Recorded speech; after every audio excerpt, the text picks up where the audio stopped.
So hello বন্ধুরা, এখন রয়েছি আমি আমাদের বাড়ির ছাদের উপরে। তো পেয়ারা গাছ লাগিয়েছিলাম, দেখো বন্ধুরা পেয়ারা গাছে পেয়ারা হয়েছে। ওই যে দেখতেই পাচ্ছ একটা পেয়ারা গাছ। আরো অনেক ধরনের ফলের গাছ লাগিয়েছি টুকটাক করে, যেটা যেটা ভাল লাগে সেটা আমি নার্সারি থেকে নিয়ে এসে তো দেখতেই পাচ্ছ এখানে লাগিয়েছিলাম। তো পেয়ারা গাছে পেয়ারা হয়েছে, তোমাদের আমি এক্ষুনি দেখাচ্ছি, চলো গিয়ে দেখি।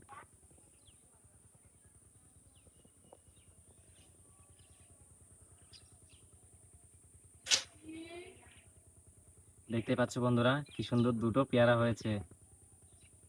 পেয়ারা গাছ এটা পাশে লাগিয়েছি, এটা কুলের গাছ। কুল এখনো হয়নি, হবে হয়তো। আর এই পাশে লাগিয়েছিলাম বেগুন গাছ। তো বেগুন গাছে এখন আপাতত বেগুন হবে মনে হচ্ছে। ওখানে ছাড়াচ্ছে, পাতাগুলো বেরোচ্ছে এখন, হয়তো ফুল টুল হবে। আর এটা আছে একটা আম গাছ লাগিয়েছি। আর এই পাশে লাগিয়েছি এটা মৌসুমী লেবুর গাছ, এখনো হয়নি, হবে।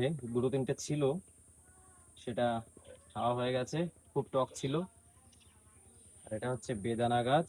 তো বেদানা গাছে দেখতে পাচ্ছ বন্ধুরা এখানে বেদানা হচ্ছে, এই দেখো।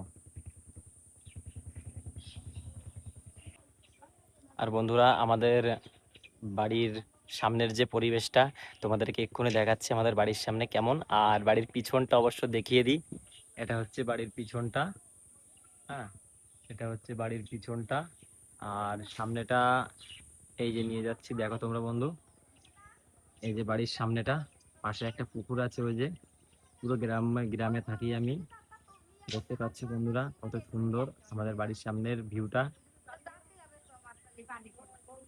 তো বন্ধুরা ভালো লাগলে পারে লাইক, সাবস্ক্রাইব, কমেন্ট, শেয়ার অবশ্যই করবে, আর একটু সাপোর্ট করবে বন্ধুরা। Thank you, bye by.